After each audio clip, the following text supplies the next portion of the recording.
Graduation is always a special time, filled with the memories of good friends, inspiring caregivers, and hard work. Each student embracing their hopes for the future. At Kurn Hattin, graduation is a celebration of achievement and a bittersweet farewell to the familiar.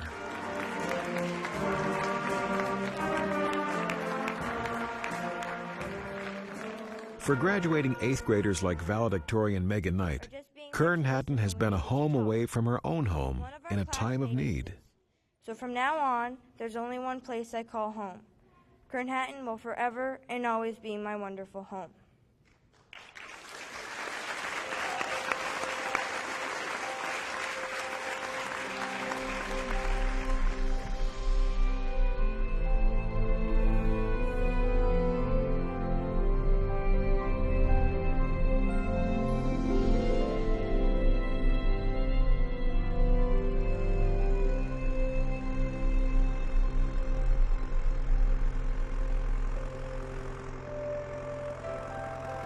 I think Kurn Hattin definitely gives a child the opportunity to discover that they are a child, but to be that child that they have inside them, but that for whatever reason has been stifled because they've had to take on these other responsibilities. We're also going to pick them for the kitchen. You guys are welcome to eat any apple that you see that you think is good. They can kind of let their hair down and actually be a child and have fun, and every child deserves the opportunity to do that.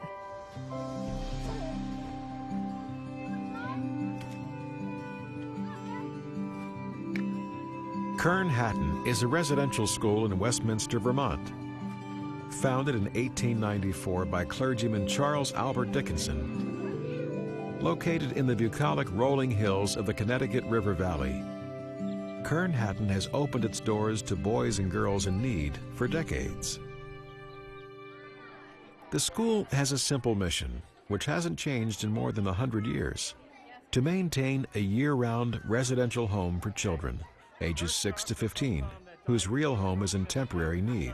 I would make this one bigger. Through trust, love, and respect, Kurn Hattin provides a nurturing environment where boys and girls prepare to rejoin their families and develop into adults whose lives have direction and purpose. I have no doubt that Reverend Dickinson would be extremely proud of today's Kurn Hattin. Looking back, he'd see the original farmhouse that was here when he picked this spot. I know he'd be impressed with what we're doing with the children, and he'd also see that 100 years plus later that our mission was, as he envisioned it, that we were going to help families and help children that were in need, and we haven't strayed from that. There's 105 children here. There's 105 different reasons for them to be here. I mean, it runs the gamut from some very serious circumstances to other circumstances that are terribly trying for the family. It's a tough world to live in these days. I think there's a lot of pressure on young men and young women, and even in the best of circumstances. So when things are a little out of whack, it makes it even tougher for children. Some of our children are homeless.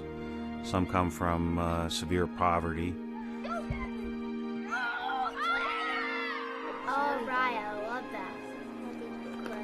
What else are you going to put in your hair? I mean, seeing the children be able to come to a place where they can know they'll have 3 meals every day, and that there is a bedtime and they will get enough sleep, so that when they do go to school in the morning, they can think about not just getting something to eat, but they can think about trying to learn. Just being separated from the day-to-day chaos of a home situation where the mom is too young, there's alcoholism, there's a lot of fighting. The children can relax and be children, and they can, I often think they really expand their abilities to academically, they expand their opportunities, and they see different ways of living. And I hope that they will come out of this experience able to do a better job with their children. And in most cases, that's been true. The most rewarding thing about being a house parent is just knowing that the children wake up happy in the mornings and feel safe here. I have been adding some little touches around the cottage, and one of my girls here says, "Miss Amber, this place is starting to feel like a home because of the things that you're putting up on the walls." To me, that was not difficult, but to her, it meant the world to have something, just little touches. I never want to replace a parent, but I want them to think of me as the next best thing.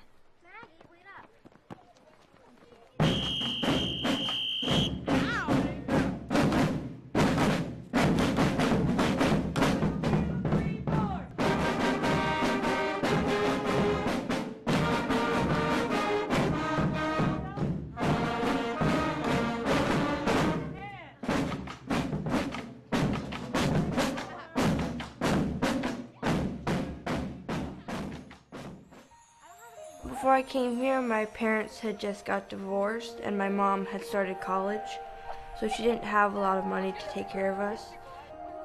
My sister was really having a hard time with my whole parents getting a divorce thing, so I was always worrying about her.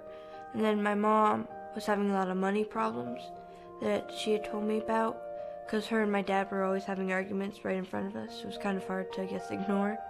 And I was just getting really wrapped up in the whole situation.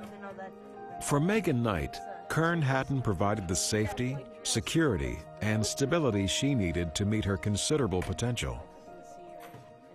Children come from all over the Northeast, and no child is turned away because of monetary need.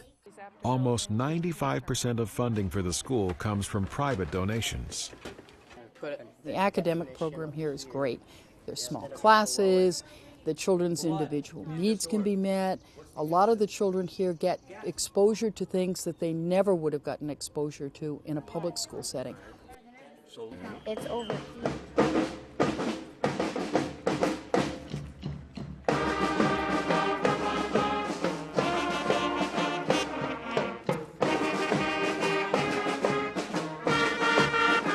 When I came, I hadn't ever played an instrument before, so they started me on the clarinet, but I didn't really like it.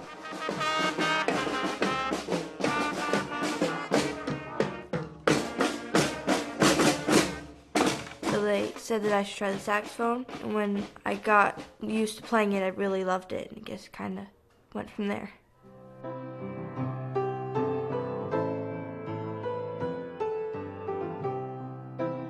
Children rediscover what it's like to be a child, and they come to this realization because of the stability, care, counseling, education, and ongoing programs and activities available to all students at Kurn Hattin.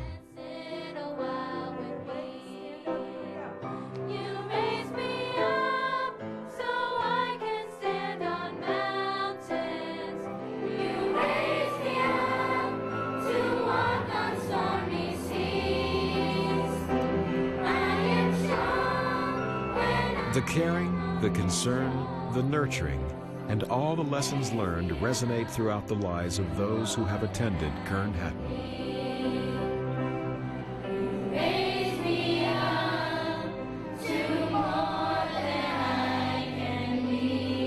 Kurn Hattin introduced us to a lot of different environments when it came through everything: music, sports, drama, farming, like agriculture. You had to deal with a lot of different people. Kurn Hattin definitely helped me recapture my childhood, because it did. It took off those burdens, the little things that only adults should really be worrying about at that point. And as a child, you're a child, you're trying to find yourself, find your identity. And the only way to do that is to flex your muscles and to be able to get into all these things that Kurn Hattin offers you. That's the point of Kurn Hattin, giving you all these things so you can flex your muscles and find your strength and find your power within yourself. I was an adopted child. Shortly after the adoption, my adopted father took off. So that left my mother alone. Our neighbor in Henniker, New Hampshire, told my mother about the services offered by Kurn Hattin, and that's how my journey began. Kurn Hattin, throughout its history, has done their best to make us feel that we wanted, and that, secondly, we had a purpose, and if we kept our goals in mind and if we continued to work on them, then there really wasn't a whole lot that we couldn't do if we wanted to do.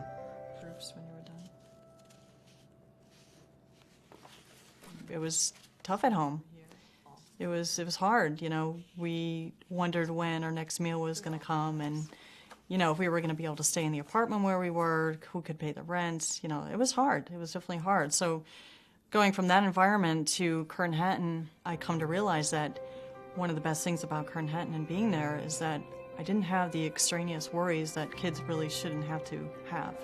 Along with academics and activities, ongoing counseling helps each boy and girl understand and accept the issues in their home life and develop a sense of self-esteem.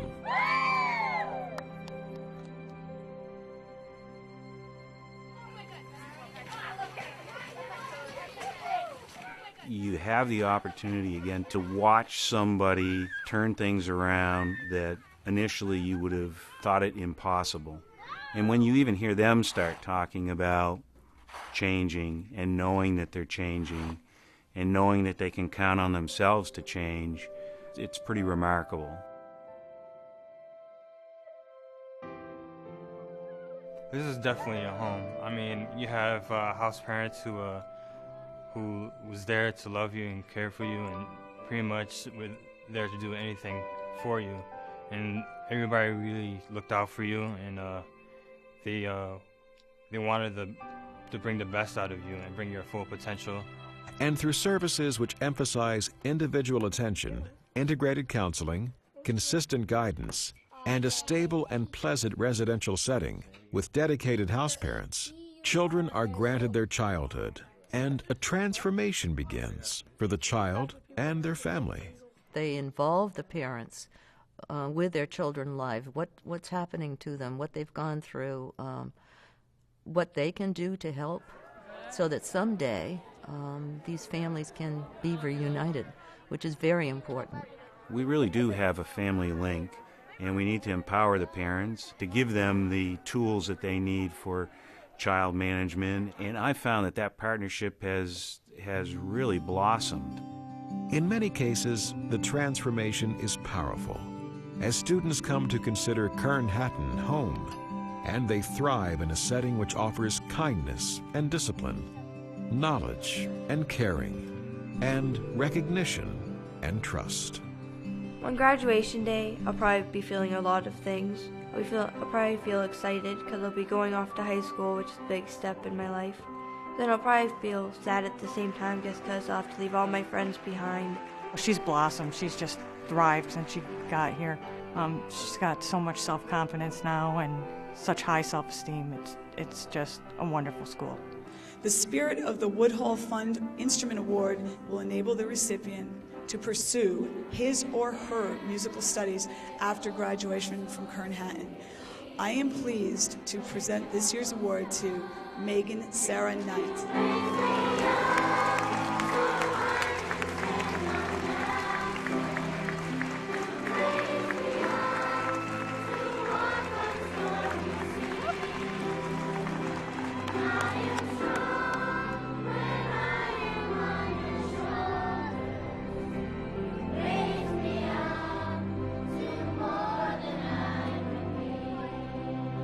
These children here at Kurn Hattin learn to respect other people. I think that's very important.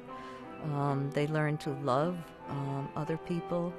They learn to trust other people. It gives them independence. It gives them freedom. It gives them self-worth.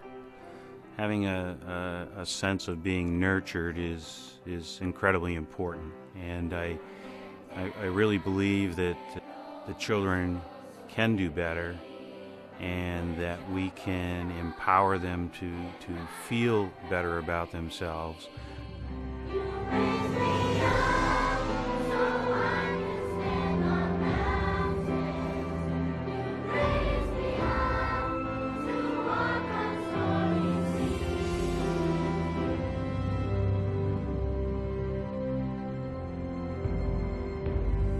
Kurn Hattin was my home. It was, and I think Kurn Hattin was a home to a lot of us, you know, you know, weren't blessed to have that type of home. Kurn Hattin opened its doors for us, and it just showed you a lot of love.